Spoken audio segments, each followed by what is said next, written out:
Hi Taurus, this is Jav. Welcome pa sa ating channel. By the way, Taurus, this is your Timeless Gabay Tarot reading. Gamitin ang reading na ito bilang gabay lamang. Tandaan, Taurus, ito po ay general reading.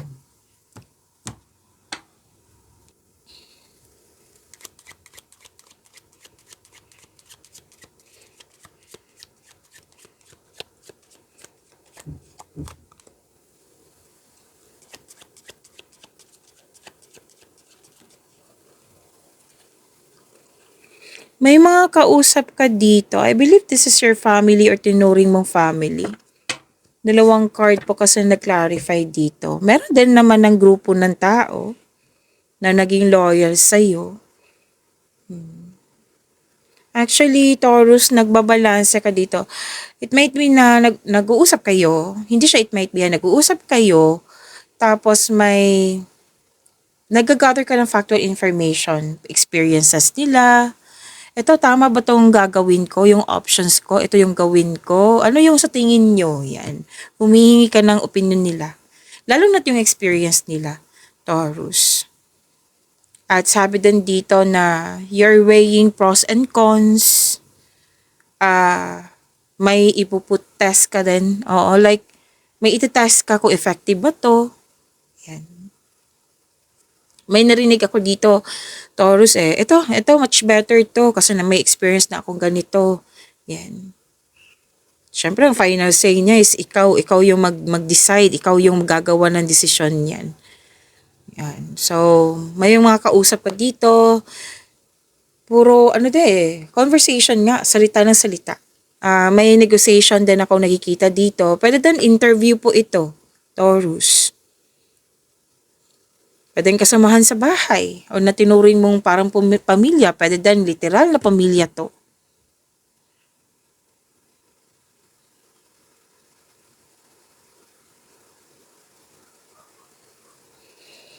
Sabi din dito na nagkaroon ng emotional bonding. You felt calm, relaxed, and security pag nasa bahay ka. Pwede din na gusto nyo mag-staycation sa bahay or literal na nag-staycation na kayo sa bahay nyo. May nakita din akong project dito. More likely, property to Mahal na bagay. Pwede yung property to kasi may nag-uusap dito tungkol sa property. Nagkaroon din ng pagkakaisa.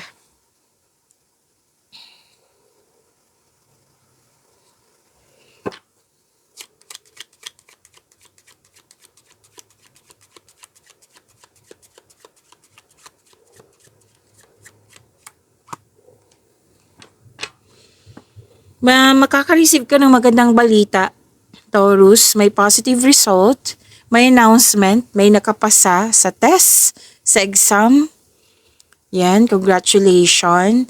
Pwede din hindi ikaw to kung let's say wala kang experience sa ganito. Pwede may nakapasa dyan sa test exam, natanggap, yan. Natuwa ka sa kanyang achievement. Pwedeng may bago kayong kasamahan, bagong kaibigan na magaan ang loob mo sa kanya. Pwede din na natuwa ka sa kaibigan mo na naging loyal sa'yo, naging supportive sa'yo. And malakas ang iyong intuition. Nagkaroon din ng generosity.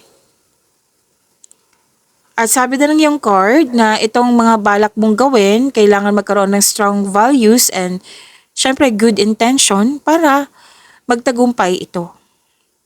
And may success in love dito. May naging faithful sa'yo.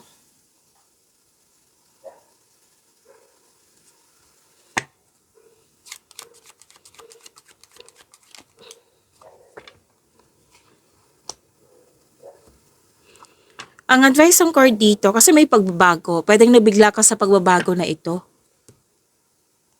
So expect the unexpected. Something is in need of your attention kasi pwedeng may obstacle na kailangan mag-ingat. Lalo na't mag-ingat. Kasi ilang beses na lumabas dito sa cards mo. Pero the same message ang sinasabi dito. Pay attention kasi repeating message ito. Na kung gagawa ka ng action, pag-isipan talaga ng mabuti.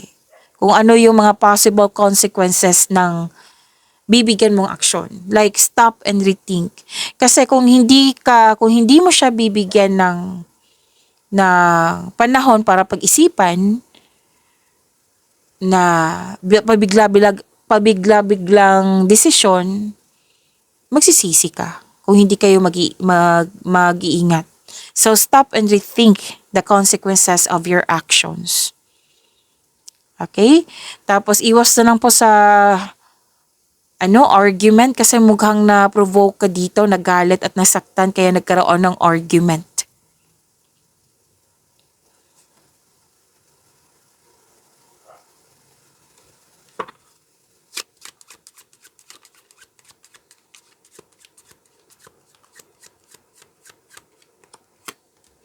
May concern ka sa mayabang na tao. And may sabi din dito, you have divine protection. Nagkaroon ng positive energy, nagkaroon ng time sa sarili, nagkaroon ng, hindi siya concern, nagkaroon ng time, like, pwedeng bumili ka ng beauty, cosmetics, may usapin tungkol sa celebrity, may usapin tungkol sa improvement.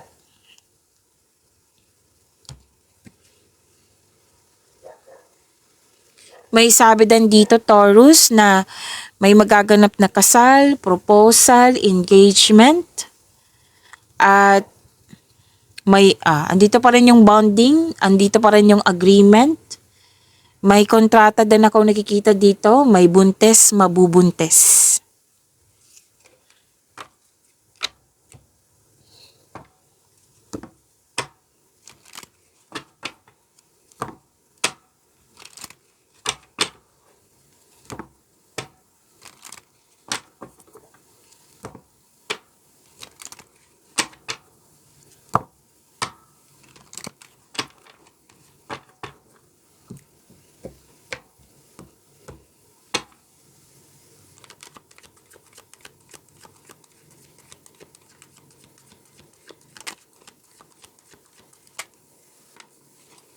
Energy, Taurus.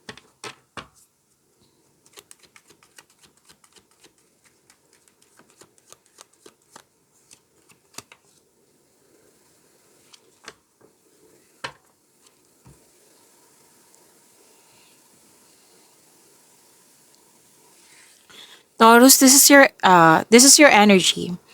These cards ay nagsasabi. By the way, na maraming salamat po sa mga hindi nag-skip ng ads, Taurus. Subscribe na po kayo sa ating channel at click bell notification para updated po kayo sa reading natin. Para po sa mga gusto magpa-reading po, comment po kayo ng personal reading and check pa reply sa comment section.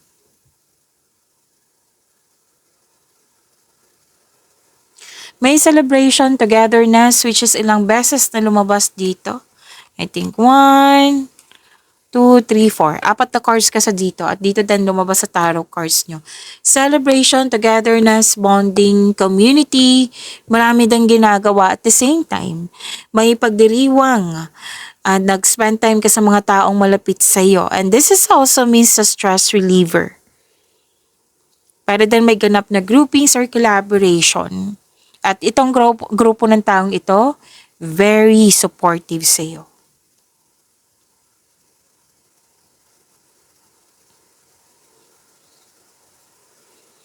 So, lumabas din po yung sinabi ko kanina dito na may biglaang pagbabago. Oo. Andito din po siya. May biglaang pagbabago. Na huwag kayong mag-alala sa pagbabago na ito kasi makatulong to sa inyong growth and expansion. Okay? And sabi din dito na malakas ang iyong intuition. May sekreto kayong malalaman or malalaman mo na kung sino yung taong hindi totoo. May sekretong mabubulgar kung malapit to sa'yo, mag-uusap kayo. Tapos, di ba may kontrata ko nakikita dito? Sabi ng yung card, may ma-discover ka na hidden charges or deal na naging too good to be true. Kaya maging wiser at maging maingat.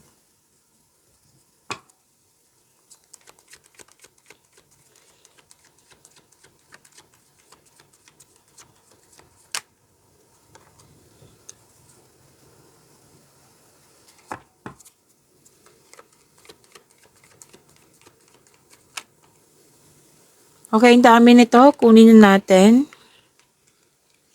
Gusto niyang sumama, Aquarius.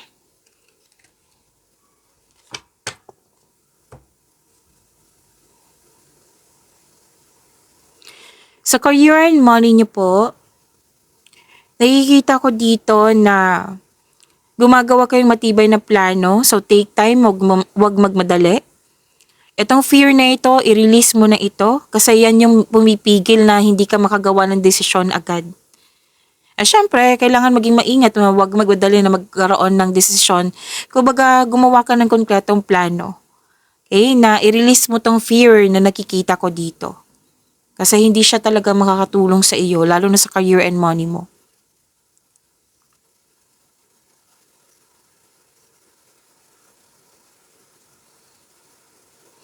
May hope and healing. Wow, may money luck, L-U-C-K.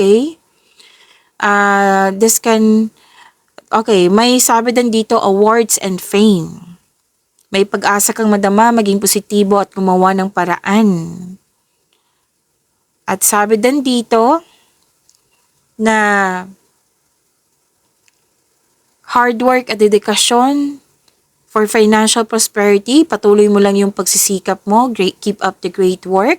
Some of you nag-self-study or nagpa-enroll para magkaroon ng new skill para ma-increase yung income mo. So, gumagawa po kayo ng passive income.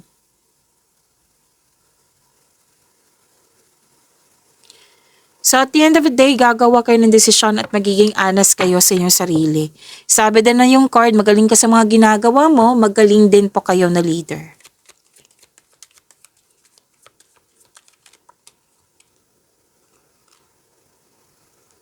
Okay, I don't read reverse card. Tandaan nyo yan.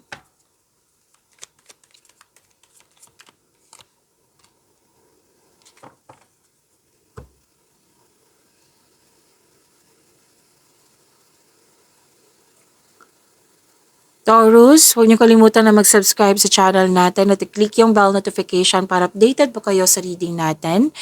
At huwag niyo kalimutan na panoorin yung weekly Gabay Tarot reading nyo na March 9 to 15, 2026. Andito lang po sa channel natin. Hanapin niyo po, scroll down niyo lang po.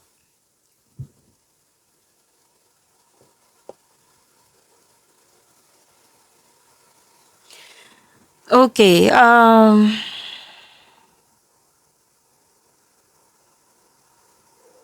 nakikita ko dito yung hindi nagkaroon ng pagkakaunawaan, mag-usap po kayo. Kasi kung mag-uusap kayo, magkakaroon po ng pagkakaayos. Okay?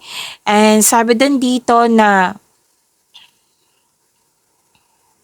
you're moving from a painful cycle to happiness. So embrace this new situation na dumating sa iyong buhay.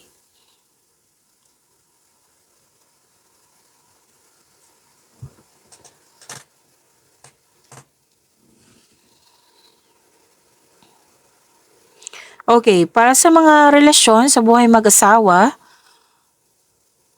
okay, by the way, lahat kayo nito, single ka man, marelasyon sa buhay mag-asawa, nagkaroon ng sense of stability. Todo effort nga dito, hard work ang nakikita kasi gusto nyong mag-ipon ng malaking pera. Kasi may sense of stability nga. Pwedeng paghahanda ito, paghahanda like gusto nyo magkaroon ng bahay, basta for growth. Pwedeng material na bagay nga to kasi naging hard worker kayo, gusto nyo maka-ipon ng malaking pera. You're saving money for the future or may specific goal kayo. Kaya very hard worker, binavalue nyo po yung pera nyo, hindi kayo madamot at the same time.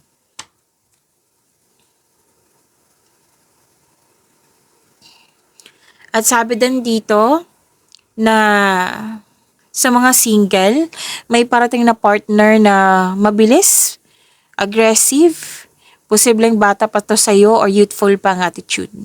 Para sa mga relasyon sa buhay mag-asawa, excited kayo sa coming monthsary or anniversary para i-celebrate ito. Nag-uusap nga kayo dito tungkol sa improvement nyo, development sa inyong relasyon. Like, maliit na bagay noon, away na. Ngayon, hindi. Hindi na. Pagyamanin niyo po yung blessings sa binigay sa inyo, Taurus. See you tomorrow. Maraming salamat po.